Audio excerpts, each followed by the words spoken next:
Hey there, welcome back to another video. This time around, it is my review of the 1994 comedy PCU. Now, before I get around to sharing more of my thoughts on this film, I want to give a special shout out to Farah for requesting this review. And if there's another film, TV show, or topic that you would like to see me discuss in the future, feel free to donate to my PayPal. The link is in the video description down below, and I will try to get to it as soon as I possibly can. Now, PCU is one of those films that at the end of the day, I just thought was okay. I thought it could have been a lot more. I thought it genuinely had a lot of potential to be a real gem. And I know it has a cult following. I know there's a lot of people who think it's one of the better college comedies out there. And I can see why. It's got some really clever stuff and it's got a great concept. I just don't think the execution was that great. And overall, I just thought it was a average passing grade kind of film. It didn't flunk. It's not an F comedy, but it's not anything that I really have any desire to watch again anytime soon either. And it's just a film that, in my opinion, was never destined to be anything more than it is because it was handicapped from the very beginning. You see, this film's selling point is that it takes place at a college that is obsessed with being politically correct. So it's a satire of extreme political correctness. And on paper, that's a brilliant idea. It's a concept that is just loaded with a lot of potential. But it's PG-13. So you have a film that's intended to be a absolutely scathing satire of extreme political correctness, and it's neutered. It's not able to go as far as it could or as it needs to. So instead of being a kick in the nads or a slap in the face, but in a good way, the kind of thing where it's like splashing cold water on you, instead it's just something that just offers a glancing blow. It's a lukewarm. It'll douse you with some lukewarm water, and you're like, oh, okay, whatever. It's not something that's really gonna stick with you. It doesn't really have the same impact.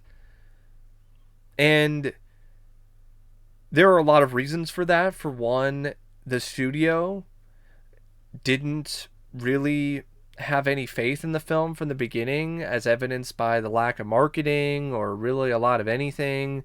I think they just did it because they're like, hey, maybe we'll get lucky. Maybe we'll tap into a vein in 90s culture and we'll get a hit. It didn't happen. You know, if you want to try to tap into a vein, you have to try a little bit harder to find that vein. You can't just take out the needle and once you stick it in there, you don't find a vein right away. You pull it out and be like, oh, well, we tried. So that didn't help. But on the other hand, the script wasn't really as good as it needed to be either. Even if this was R-rated, it still would have a lot of the same problems that hold it back from being a great comedy.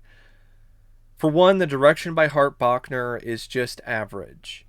And that's fine for a relatively low budget comedy, but there's a lot of times where it just looks like something you would see on TV or cable. And to me, especially in the 90s or even in the 80s with a director like Savage Steve Holland, for instance, you would have guys who were very creative and very talented. So they were able to take scripts that weren't necessarily the best and still make the films into something unique and something worthwhile and something special and something that isn't just your average ordinary kind of film. And Hart Bochner, at his best, on his best day, he's just an average adequate filmmaker, and this is just more of the same. I give him credit for trying.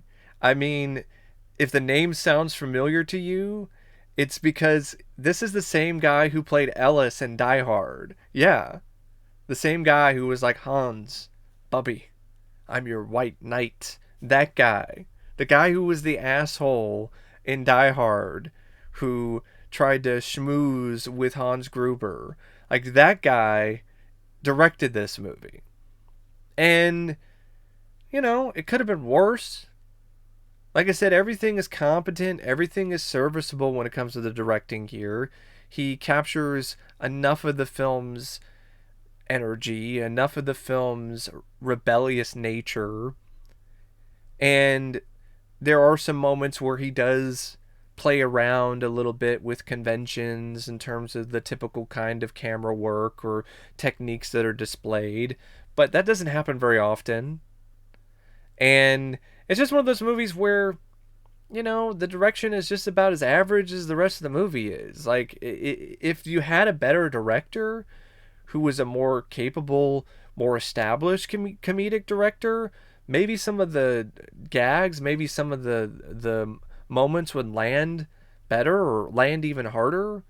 It's just one of those things where it seems like they just had to settle for Hart Bochner. And I know that Hart Bochner wanted to make this an R-rated film. In fact, he said he shot an R-rated version, but it's locked in a vault somewhere, and it's up to the studio to release it, and he doesn't have any confidence that they will, and I don't either, because the film didn't do well. It bombed, and it doesn't even have a Blu-ray release. It has a bit of a cult following, but I don't think the following is as big of a following to result in the amount of money that the studio would have to spend to restore or remaster some old VHS tape or something, or old print of the R-rated version. I don't think they really think there's enough of an audience for it. I would love to see it, but I don't think it'll ever happen. But yeah, the direction could be worse, could be more dynamic, but it could also be more disastrous. So I'm not going to sit here and say that it's a legitimate strong point, but it's not a net negative either. The script by Zach Penn and Adam Leff, which is based on the two writers' real life experiences at a college that they actually attended. It's there. It has its highs and it has its lows, and its highs are very high and its lows are very low. And then there's a lot of stuff in between that just doesn't really leave much of an impression. The highs, like I said, can be really fucking good. I mean, I mentioned that this was a good idea, this was a good concept, and it is. To have this film take place at a college that's obsessed with being as politically correct as possible, genius. Brilliant idea.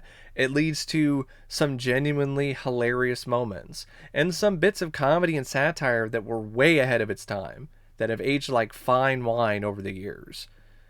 The stuff with the wominists, that's the extreme politically correct feminists that you see all over the internet nowadays. I mean, there was a line of dialogue from one of them when they were talking about one of their new members named Samantha, who used to date the college loser Draws. She used to date him, and they were offended because she used to date a white male. Like, that cracked me up. Because it's just so accurate. It's so sharp. It was sharp back then, but it's so sharp now it'll cut your fucking head off, because it's that sharp and that pointed. And there are a few other moments too, like there is this bit where this environmentalist, she always protests about something every month, or I think they were saying like every week she has some new thing to protest about. So last week it was about global warming. This week it's about meat, because meat is murder.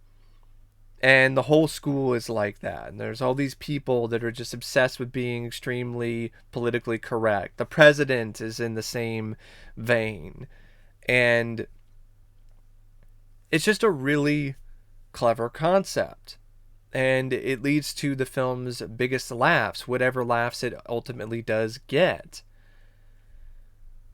But it's wasted, not necessarily entirely, but it is wasted and prevented from its full potential because of a lot of things. For one, the characters. Other than the lead guy, who's the pre-frosh, Tom, and maybe some members of the pit, like Mulaney or Katie,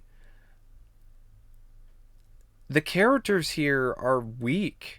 They're not very fleshed out, which would be fine if their personalities were stronger, or they had a little bit more charisma, or it felt like they really had more of a place in the film other than just being there.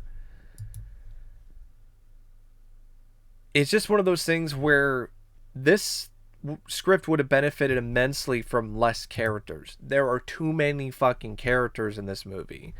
There are the members of the pit, which is like 1, 2, 3, 4, 5, 6, 7, 8, 9, 10 people. You've got Balls and Shaft, this rival frat who was forced into hiding because they lost their frat to the members of the pit years ago. You have the Womenist House. You have Jerrytown, which is just a bunch of stoners.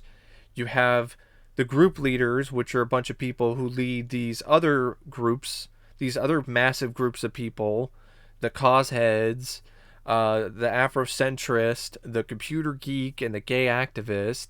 You've got the establishment, which is the president, and you got these trustees. It's like you got all these fucking characters, way too many fucking characters, and the film is only 79 minutes.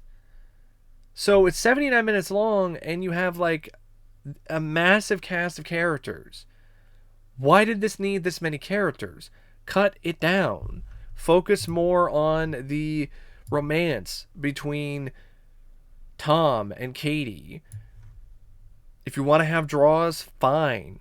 Give him more to do. He actually has a lot to do, but just give him even more to do.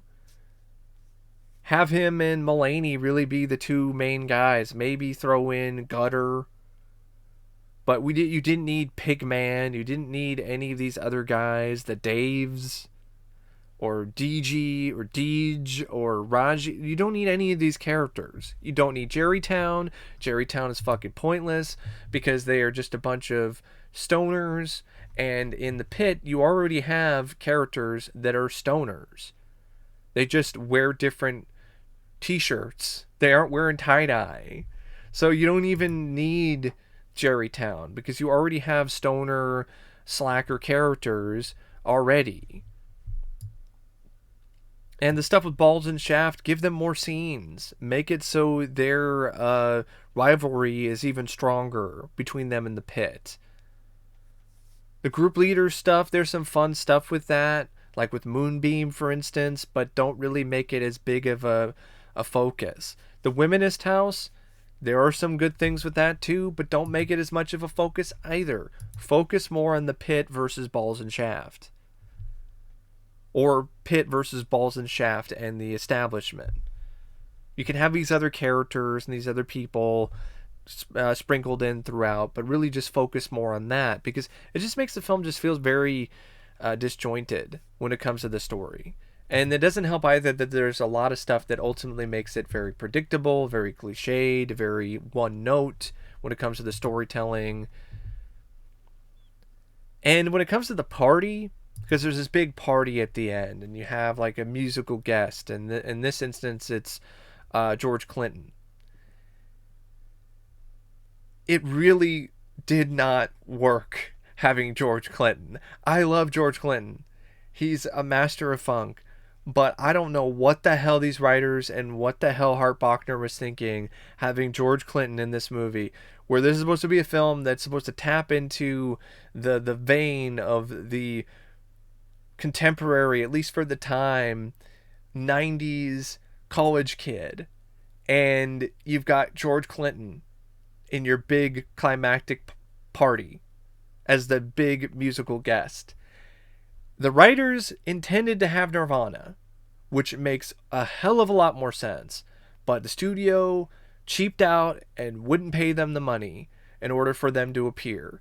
So they were limited between, I guess, according to Hart, Bochner, the Goo Goo Dolls and George Clinton. And the director said something along the lines of, well, the average American isn't really going to be that familiar with the Goo Goo Dolls. So we went with George Clinton. I'm like, you should have just went with the Goo Goo Dolls if that was your those were your two options. At least the Goo Goo Dolls fits with the 90s culture that you're trying to appeal to. George Clinton is something that you would see in an 80s movie or in the 70s. Like, this is not really a 90s counterculture kind of band. And so you have this film that's trying to be a movie that's all about counterculture, and you've got George Clinton. It just doesn't really work. And I love George Clinton, and he does a good job, and it's some fun music like Stomp, but it just doesn't fit. And so you have all this build up to this party, and then the musical guest is someone that just doesn't fit the tone of the movie. It doesn't fit what they're trying to go for. They couldn't have gotten Soundgarden. They couldn't have gotten any up and coming grunge band. Grunge band. They couldn't get. I know they couldn't get Nirvana, but you're telling me that they couldn't get anyone else? And then it doesn't help either that the comedy is just incredibly inconsistent with this script. Like I said, there's some really great moments of satire. And then there's some really juvenile, stupid stuff. And there's other bits that are just dumb. They're just daft. And I'm just like, that's not even funny. There's this whole thing with this lunkhead of a character named Gutter. And he's trying to find beer. And it's boring. It's a really boring subplot. And the only place it goes is him running into George Clinton and getting them to come to the party at the end. That's your payoff for after dealing with this extremely boring and dull subplot. You have this whole other thing about how they're members of the Pit who have this band called Everyone Gets Laid, and they're going to play at the party, but then, of course, something happens, and they're not able to play at the party. I thought there would be more to that Everyone Gets Laid would actually play. Like, the band would actually play with George Clinton, at least, but that never happens. That band never performs. So that was just a completely fucking pointless thing, to try to establish them as a band and show them as someone who might be able to crank out a good tune or something, or maybe do something funny with it, like maybe have them play at the party and there's barely anyone there and they're awful. Like, they couldn't even do anything like that. Like, they just did nothing with it. They did absolutely fucking nothing with this band. So yeah, the script, it really needed work. And it's a great idea, a great concept, but if you don't have great characters and you don't have a good enough script in terms of all the different twists and turns and all the other different things that are going on within it in terms of the subplots and so on, then it's not really going to be a film that's going to rise above a lot of its shortcomings. And it doesn't help either that the focus is primarily either on Tom, who is fine. I don't mind this character. I think it was a really cool idea to have him be the target for everyone at the college. Like, he's a pre-frosh. He just shows up and now everyone hates him and literally wants him dead. I thought that was pretty fun. That created a nice bit of conflict. But with Draws, this is a guy who is supposed to be the coolest guy on campus. And he just comes across as a loser. He just comes across as a absolute poser, and that was not what this film needed, because it's a guy who's like up front and center.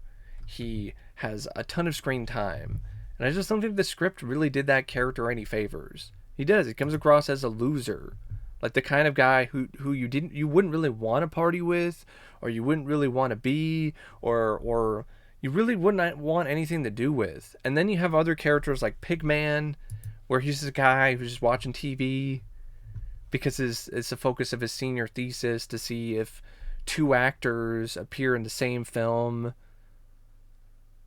And it's just one of those things where it's a joke that goes nowhere. It's like, okay, all right, this is like obviously an in-joke with the writers. Like, it's something they thought was hilarious and really funny to them, but not really that funny to anyone else. So, yeah, I know. And then the stuff with the establishment and whatever was very cliched and just been there, done that. So the script just needed work. The cast,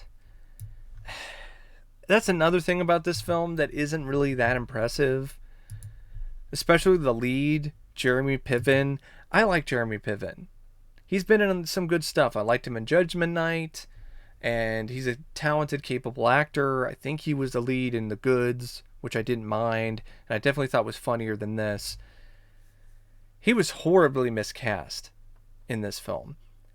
He's supposed to be this college student. Yeah, he's been there for 7 years, but the man looks like a college professor at this point. He's balding. He's got thinning hair. And he just does not fit the part.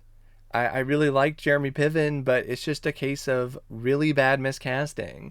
And that's another reason why the character comes across as such a poser. Because you have an actor who's posing as this cool college guy that every girl wants to bang and every guy wants to be. And it just doesn't fucking work. Piven can't pull it off. And there are so many times where you can tell he's straining. You can see the muscles in his neck straining to try to squeeze out some semblance of authenticity when it comes to this character, but it just never works and never really clicks.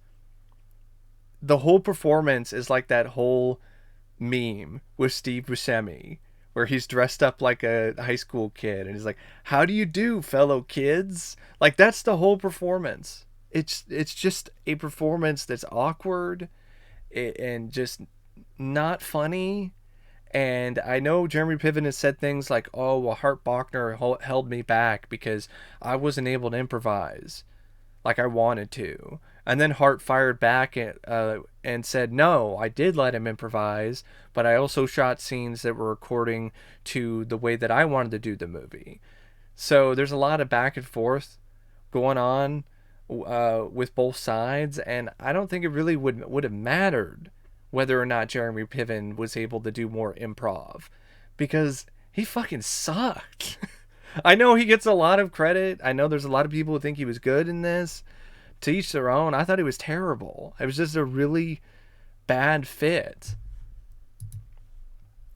Chris Young, I liked him more as Tom. He did a good job playing the naive pre-Frost character who spends most of the movie running for his life, but still ultimately finds his place and has a fun moment where he lets loose at the party at the end and he gets the girl. So I didn't mind his performance. It worked for what they were trying to do. Alex Désert, who played Mulaney, one of the members of the pit, I really liked his performance. In fact, I wish he was the lead.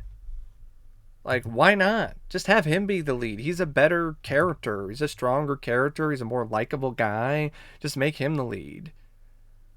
And I've always liked Alex Désert. He was in the Flash TV show with John Wesley Shipp.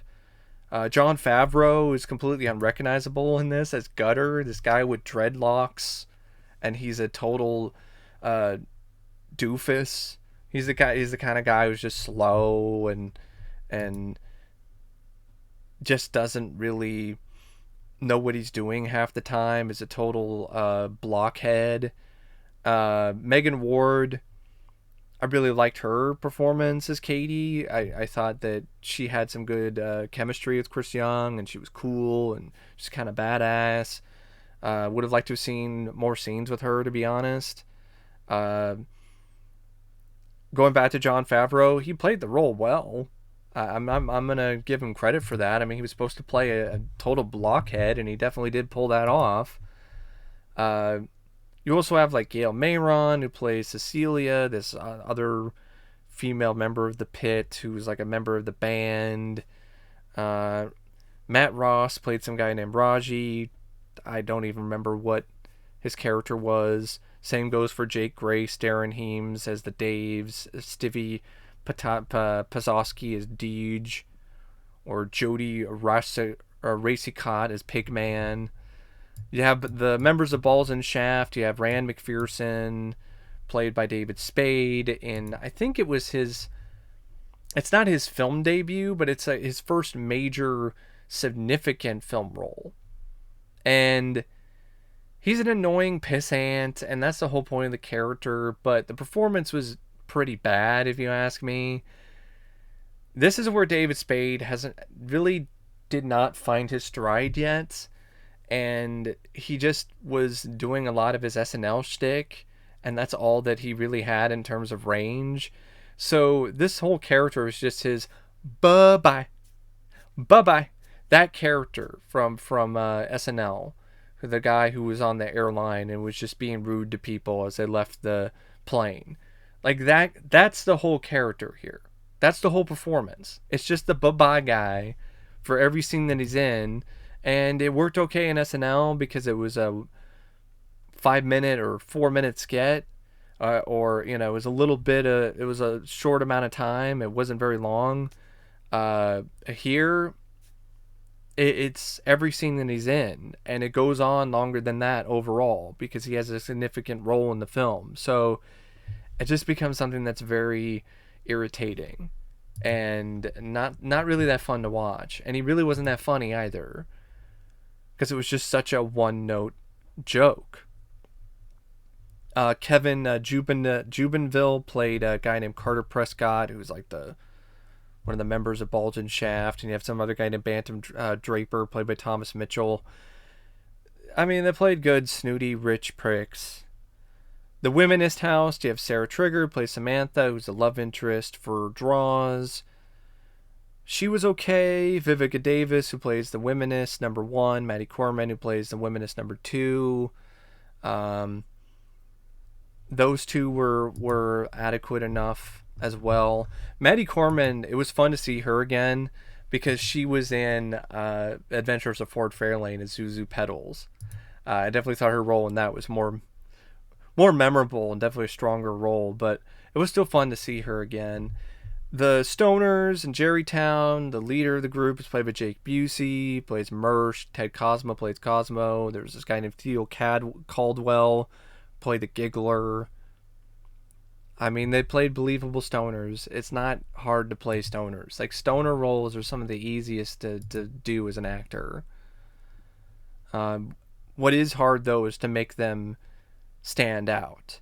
Like, someone like Jim Brewer did in Half Baked. That kind of thing. Like, make those characters stand out. And I don't feel the Jerrytown guys really stood out in any way whatsoever. In fact, I just didn't care for any of their scenes. I didn't think any of the scenes were funny. It was just, ha ha ha, look, they're high.